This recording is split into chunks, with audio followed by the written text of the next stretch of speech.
راکھ قریت مت، اسے مسکرا کے ہوا نہ دے، جواد یہ چراغ پھر بھی چراغ ہے، کہیں تیرا ہاتھ جلا نہ دے۔ نئے موسموں کے گلاب ہیں، نئے موسموں کے خواب ہیں، یہ محبتوں کے چراغ ہیں، مدثر انہیں نفرتوں کی ہوا نہ دے۔ ذرا دیکھ چاند کی پتیوں نے بکھر بکھر کے تمام شب تیرا نام لکھا ہے ریت پر سفیان، کہیں لہر آ کر مٹا نہ دے اور میں اداسیاں نہ سجا سکوں کبھی جسم و جاں کے مزار پر، نہ دیے چلیں میری قبر پر، قاری عبدالسبحان مجھے اتنی سخت سزا نہ دے۔ اور میرے ساتھ چلنے کے شوق میں بہت دھوپ سر پر اٹھائے گا اکبر شاہ، صدام افریدی تیرا ناک کو نقشہ ہے موم کا، کہیں غم کی آگ گھلا نہ دے اور میں غزل کی شبنمی آنکھ سے یہ دکھوں کے پھول چنا کروں، میری سلطنت میرے دوستو میرا فن رہے، مجھے تاج و تخت خدا نہ دے۔ حضرت مولانا جواد یاسین صاحب سے التماس کروں گا کہ وہ آج کے مہمان خصوصی کو اسٹیج پر مدعو کریں، جناب حضرت مولانا جواد یاسین صاحب اپن فی العلم والجسم کے ساتھ یہ ابھی اناؤنسمنٹ کریں گے۔ نحمدہ و نصلی علی رسولہ الکریم، اما بعد فاعوذ باللہ من الشیطان الرجیم، بسم اللہ الرحمن الرحیم، لو انزلنا هذا القرآن على جبل، صدق اللہ العظیم۔ ہمارا جو پروگرام تھا کہ ہم 11 بجے تک یا 10:30 تک اس پروگرام کو مکمل کریں، لیکن اہل قرآن کی محبت و حضرات کی والہانہ عقیدت کی وجہ سے پروگرام طوالت اختیار کر چکا ہے، اور یہ اشارہ ہے ان قوتوں کو جو آئے دن اہل مدارس کو نشانہ بناتے ہیں اور کبھی مدارس کو تقسیم کرتے ہیں وفاق سے غیر وفاق سے۔ تو میں ان کو اپنی طرف سے اپنے ساتھی کی طرف سے پیغام دیتا ہوں کہ یہ نعمان بن ثابت اکیڈمی فیوچر کالونی کے اندر ہے، اور یہ پروگرام فیوچر کالونی سے ہٹ کر قائد آباد میں ہو رہا ہے، اور یہ محبت اس بات کی دلیل ہے کہ جتنی بھی اس طرف سے کریں، یہ قرآن کی محبت اور اہل مدارس کی محبت، اور وہ مدارس جس کی بنیاد ہمارے اکابرین دیوبند نے رکھی ہے، جس میں مولانا شمس الحق افغانی رحمۃ اللہ علیہ، حضرت شیخ الحدیث مولانا سلیم اللہ خان رحمۃ اللہ علیہ، مولانا یوسف بنوری رحمۃ اللہ علیہ، جلیل القدر اصحاب نے اپنی قربانیاں دے کر بغیر کسی سرکاری مراعات کے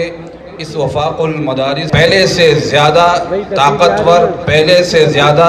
اتحاد کا مظہر پیش کرے گا نہیں کرے گا۔ اور جتنے بھی لوگ یہاں موجود ہیں، اب جو جملہ کہنے لگا ہوں یہ اس وقت کی ضرورت ہے، اور یہ ایک بار اس کو ریکارڈ پہ لے کے آئے، کون کون ساتھی بغیر کسی لالچ کے، بغیر کسی چون و چرا کے اہل قرآن کے ساتھ، اہل مدارس کے ساتھ اپنی محبت کو جاری رکھیں گے؟ ہاتھ کھڑا کریں۔ یہ جتنے بھی وفاق المدارس کے مدارس ہیں، چاہے وہ حفظ کے ہوں، درس نظامی کے ہوں اور تخصصات کے ہوں، یہ ایک جنگ چل رہی ہے اس وقت،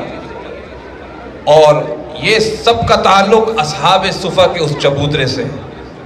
جہاں آپ صلی اللہ علیہ وسلم اپنے اصحاب کو علوم نبوت پڑھایا کرتے تھے، اور کبھی مدارس کو تقسیم کیا جاتا ہے، دوسرے بورڈ بنا دیے جاتے ہیں، تو ہم کہتے ہیں کہ ہمارا تعلق حضرت مجدد الفسانی رحمۃ اللہ علیہ سے ہے، ہمارا تعلق امام ابن تیمیہ سے ہے، جنہوں نے اکبر بادشاہ کے دور میں جو طاقتور تھا، ہر حساب سے اس کے سامنے کلمہ حق گو بلند کیا اور کوئی مراعات نہیں لی،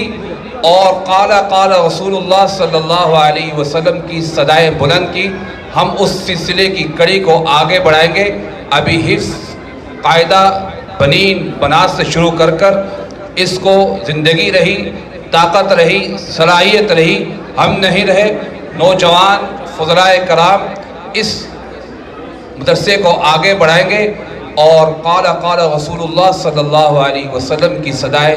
اسی فیوچر اور منصرہ کالونی میں آپ سنیں گے نہیں سنیں گے؟ اس لیے اب اپنے بچوں کو، اگر آپ کے بچے نہیں پڑھ سکے،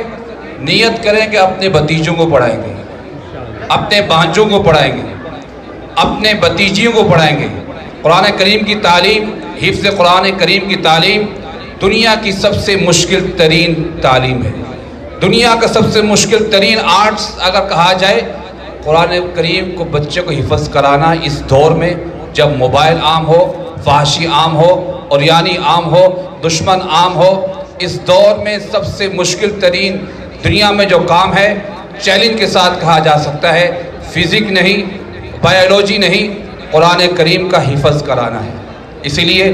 جو بچے حافظ بن چکے ہیں وہ یہ مت سمجھیں، ان کے والدین یہ مت سمجھیں ہماری ذمہ داری ختم ہو چکی ہے۔ ذمہ داری اب شروع ہوتی ہے اور ان بچوں کی ضرورت ہے کہ جب تک ان کی زندگی ہے قرآن کریم کو یاد رکھنا، قرآن کریم کی حفاظت کرنا۔ اللہ رب العزت سے دعا ہے جو حضرات یہاں تشریف فرما ہیں، مستورات ہیں، ہمارا آنا اٹھنا بیٹھنا قبول منظور فرمائے۔